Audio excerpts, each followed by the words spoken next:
Hey everybody, Jane here, and I'm coming to you with my October 2024 reading wrap-up. Pictures and patterns put into words that stream across the page, capturing life as soft-spoken. The month of October, I read a whole lot of manga and a few other things. So usually I divide my reading wrap-ups by rating, and I'm not going to do that this time. Instead, I'm going to start with the manga and then do the books that were not manga.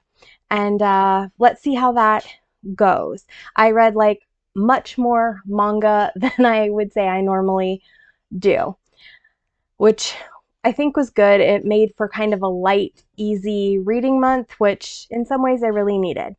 If you are not interested in the manga, there is a description box below. You can see where the manga ends and skip ahead to that time. All right, so let's get started. The first manga I read was Ascendance of a Bookworm, Part 2, Volume 1. So I am really enjoying this series.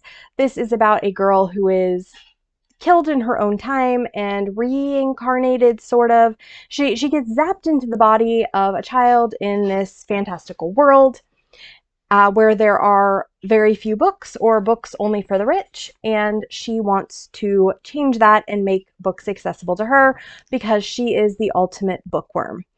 I really enjoyed this installment. In general, I enjoy the series, and I gave it a 4-star. The next mangas I read 11, 12, and 13 of Beastars, and I gave all of these 4 stars. I'm really enjoying this series. It is about carnivores and herbivores trying to get along. The very first book, we had a herbivore that was killed by a carnivore, and that kind of started the series with a little bit of a mystery of who killed the herbivore, why, what happened, and our main character, Lugosi, who is a wolf, is kind of in the middle of all of these. Still having a good time with these, plan to continue. I read the 5th volume of My Gently Raised Beast. I gave this 4 stars as well. This is about a girl who is the daughter of the Empress. She was from a previous relationship who he abandoned, her and her mother. After her mother died, he finds her and brings her to the castle, and she's having a little bit of a hard time adjusting to her half-siblings who feel like she's kind of an interloper. She also meets this guy who is a cat shifter, a jaguar shifter, if you will, who is in love with her. Still having a good time with this as well. Gonna continue it. The next things I read were 12, 13, and 14 of Blood on the Tracks. And I will tell you, I gave 12 a 4-star and then 3 stars to 13 and 14. I am not really loving where things are going. I hope it pulls back and recaptivates me, but some stuff has happened that I am really not a huge fan of. So the basis of this story is there is a little boy. He is on a hike with his family, and he sees his mother push his cousin down a hill, causing some severe trauma to the cousin, and it causes some trauma to the kid too, and makes him question many things about his life. Recently, there was a huge time jump, and I am struggling to enjoy where things are going and curious to how we're going to wrap this up, and hoping that we wrap it up well. I believe there are 17 books in the series. I do plan to finish it just because I'm so far in, but I will tell you, if they were books and not manga, I might consider DNFing, and I'm not really loving where these are going right now. The next thing I read was Part 2 of MausII. This, for those who don't know, is a middle grade that talks about the Holocaust. It is a memoir there's a guy who's interviewing his father who was a survivor, and this is part 2 of their story. I gave this 4 stars. I can't remember what I gave the first volume. I felt this was better than the first volume. I enjoyed it more. I felt like in the first one I had some trouble figuring out who the characters were, what they were doing, why they were doing the things they were doing, and also understanding his father with the accent.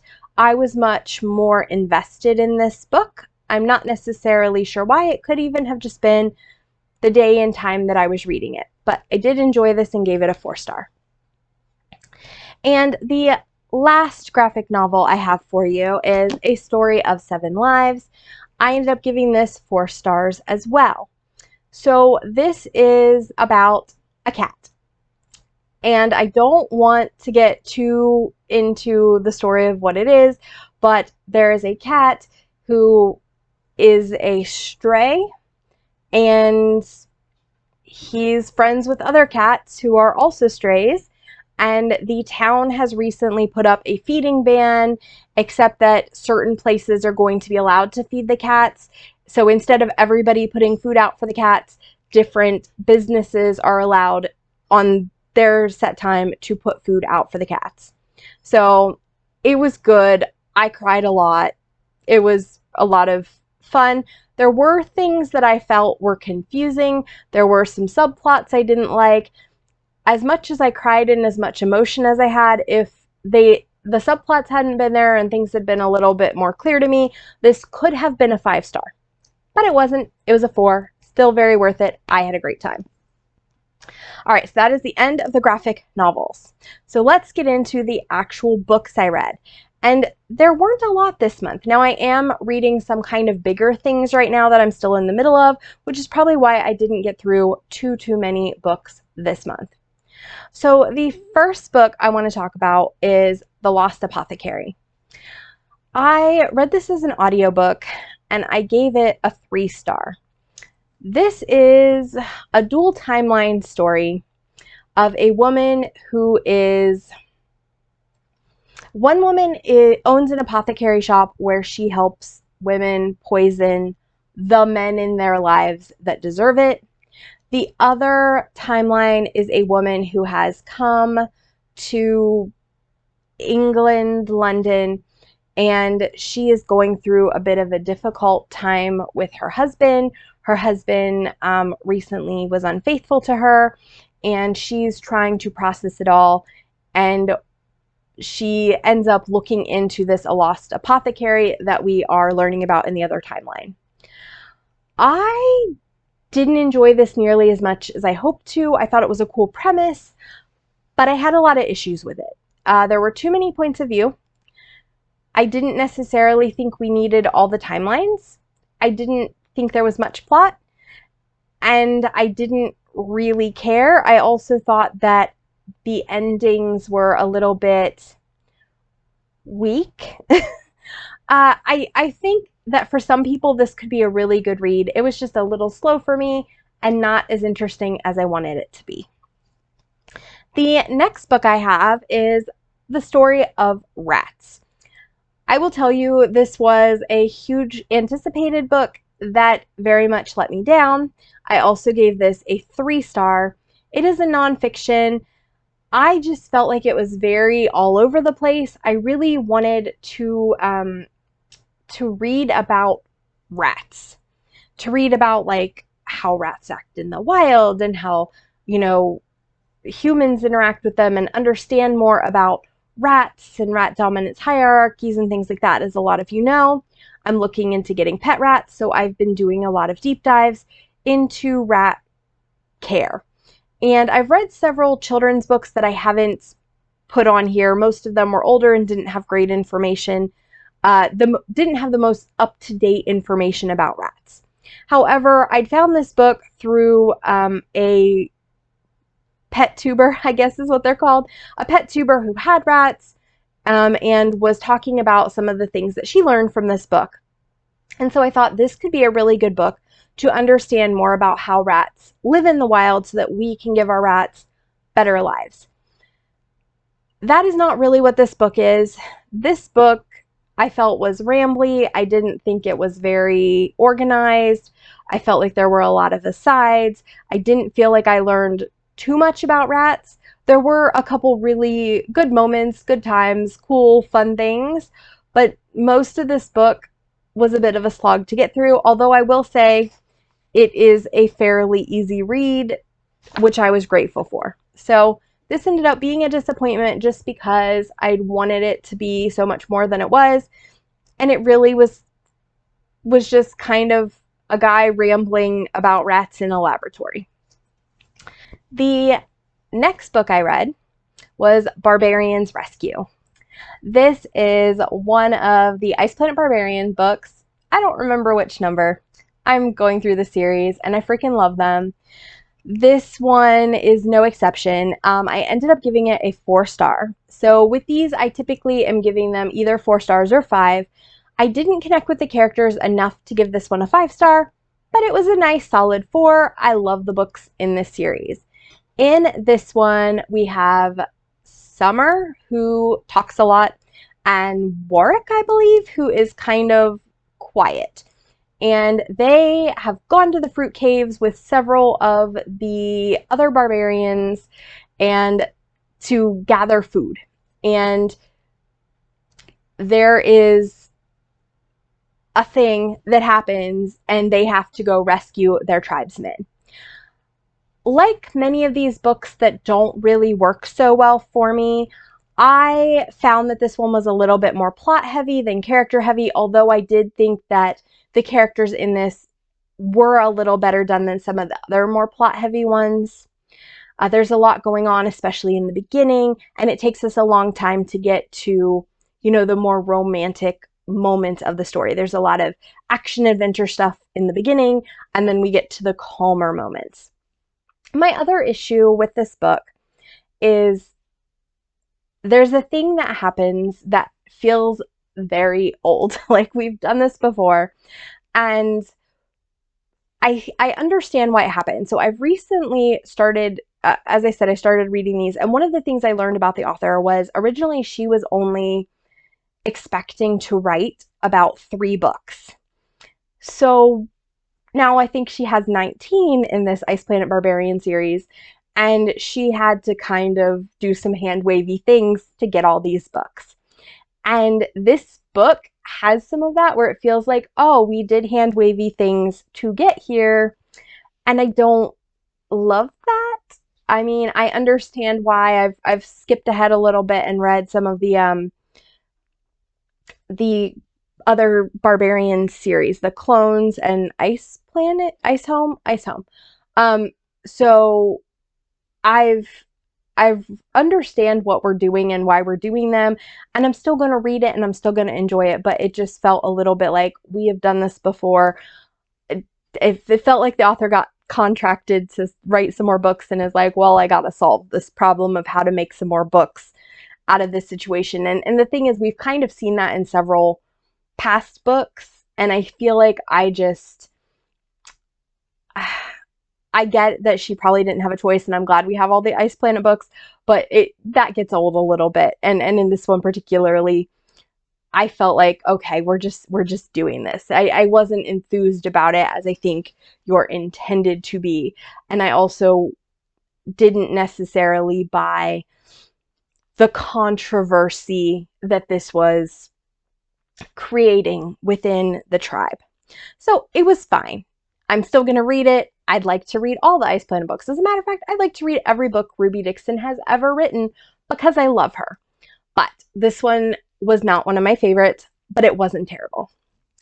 And the last book that I read, and I know this is a super short wrap up because, as I said, most of what I read was graphic novels or things that I haven't finished yet. It was just that kind of reading month. The last book I read was The Storyteller by Jodi Picoult. Now, as I just said about Ruby Dixon, I want to read everything she's ever written, and that is also how I feel about Jodi Picoult, so it is no surprise that I gave this one 4 stars as well. Jodi, I just love her stuff. It's controversial, it's complex. It's always a good time, even if some of the things she does drives me crazy. And this book was very much that. So in this book, we have a girl who is going to a grief group. She's recently lost her mother, and she is trying to kind of deal with the grief of the loss of her mother and also some things that have happened to her recently. In this grief group, she becomes friends with an older gentleman who has recently lost his wife, and they spark up this friendship.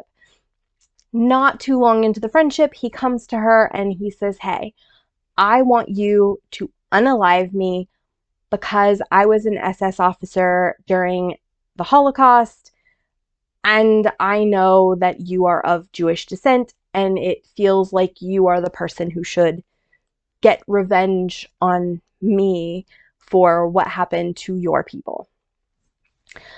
So this book obviously has an interesting premise. I liked but didn't love how it was handled.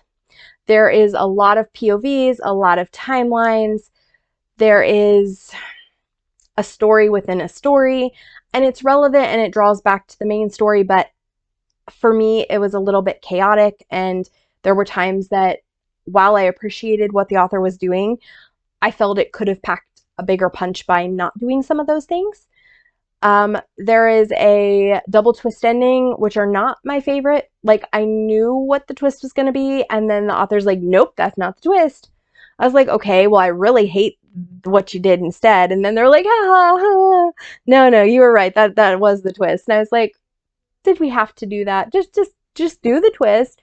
Even though I guessed what it was, even though that was the only sensible twist that it could be, and let's just move on. So I overall enjoyed this. Had a couple things I didn't love, but Jodi is great. And again, she's one of the authors that I would love to read to zero because I just so much love engaging with her work. So those were all of the books that I read in the month of October. And I'll be really honest, October kind of passed me by because I'm just realizing that I didn't have any spooky books or season appropriate books at all, and I hope next year to do better at that. But I had a decent reading month, 3s and 4s. That's kind of been my recent thing. I haven't had a lot of 5s, but I also haven't had too many books that I haven't enjoyed. So it was a success. I think as the year continues to wane down, I will probably be reading a little bit less. And then hopefully once the new year comes, I'll pick it right back up. Because I've already met my Goodreads goal this month or this year, and I'm just kind of reading now for fun and the things that I really want to read, which, I mean, I guess I do anyway, but I'm reading a little bit slower maybe than I have in the past. But it was a good month. 2 of these books came from my bookshelf. One of them, which is the rat book, is going to be leaving here, but the Storyteller, I'm not sure if it's going to be leaving. I might end up keeping that one. So I didn't really clear off anything from my bookshelves, which has been one of my goals that I'm failing miserably this year. But overall, it was a good month. So if you made it to this far in the video, please leave an emoji of a mouse or rat. Also, if you have read any of these books, please tell me what you thought. If you have any suggestions for manga that you think I would enjoy, please let me know. My daughter reads manga, but we read very different stuff, so it's hard for me sometimes to find stuff that I think I will like. And I'm going to be closing out the Blood on the Track series soon, so I would like other series that I might enjoy. And tell me what you're reading. What was your best read of the month, and what was your worst read of the month? I think my worst read of the month was probably this one. And my best read of the month was probably The Storyteller. So both books I own, funnily enough, the best and the worst. I did really also enjoy pretty much all of my 4 stars. And then some of my 3 stars I enjoyed a little bit more or less than others. But it was not a bad reading month. All right, guys, I'll see you next time. This has been Jane. Bye!